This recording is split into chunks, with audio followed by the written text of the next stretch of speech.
संपूर्ण महाराष्ट्रात लोकप्रिय झालेल्या आमच्या कागल लाईव्ह या चॅनेलला लाईक करा व बेल दाबून सबस्क्राईब करा। अल्पवयीन मुलीची छेडछाड, कागल पोलिसांची तात्काळ कारवाई, आरोपी सुधारगृहात पकडले। अल्पवयीन मुलीचे छेडछाड करणारा प्रसंग कागल MIDC रोडवर घडला। हा व्हिडिओ सोशल मीडियावर व्हायरल झाला आणि पोलिसांची चांगलीच तारांबळ उडाली।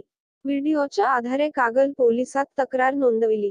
तारीख 20 ऑगस्ट 2024 रोजी सायंकाळी 4 वाजता लक्ष्मी टेकडी ते पंचतारांकित औद्योगिक वसाहतीच्या रोडवरील जाधव पेट्रोल पंपाजवळ घडला। पीडित मुलगी ही अल्पवयीन आहे आणि विधी संघर्षग्रस्त मुलगा हा 17.5 वर्षाचा आहे। मुलगा MIDC येथे काम करतो। मुलगी ही कागल येथे शाळेत पेपर देऊन वडापणे जाधव पेट्रोल पंपाजवळ उतरली। तेथून ती घरी जात असता विधी संघर्षग्रस्त मुलाने मुलीस वाटेत थांबून, "तू कुठे राहतेस? तुझा मोबाईल नंबर काय? मी तुझ्या वडिलांशी फोनवरून बोललो आहे। त्यांनी तुला घरी जायला सांगितले आहे," असे बोलून तो तिला त्रास देऊ लागला। हा चाललेला प्रसंग पाहून तेथून जाणाऱ्या अनेकांच्या नजरा या प्रसंगाकडे वळल्या व त्या मुलास बेदम चोप दिला।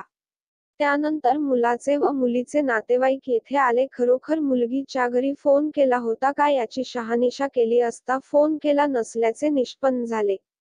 हा व्हिडिओ व्हायरल झाला आणि पोलिसांची एकच तारांबळ उडाली।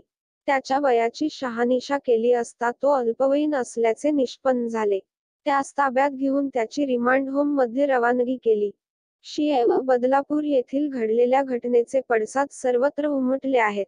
या घटना समोर ठेवून कागल पोलीस ठाण्याचे निरीक्षक गजेंद्र लोहार यांनी वेळीच पुढचे पाऊल उचलले आणि गुन्हा नोंद केला। जर अशा घटना कुठे घडत असतील तर नागरिकांनी तात्काळ पोलीस ठाण्याशी संपर्क साधावा असे आवाहन त्यांनी केले। या छेडछाड प्रकरणाचा तपास पोलीस उपनिरीक्षक वैभव जमादारही करीत आहेत। पोलीस निरीक्षक गजेंद्र लोहार, कागल पोलीस ठाणे। दिनांक 20 रोजी MIDC रोडला कागल ते लक्ष्मी टेकडी ते MIDC जाणाऱ्या रोडला पेट्रोल पंपाजवळ एका अल्पवयीन मुलीला छेडछाणी करत असल्याबाबतचा व्हिडिओ आम्हाला प्राप्त झाला होता।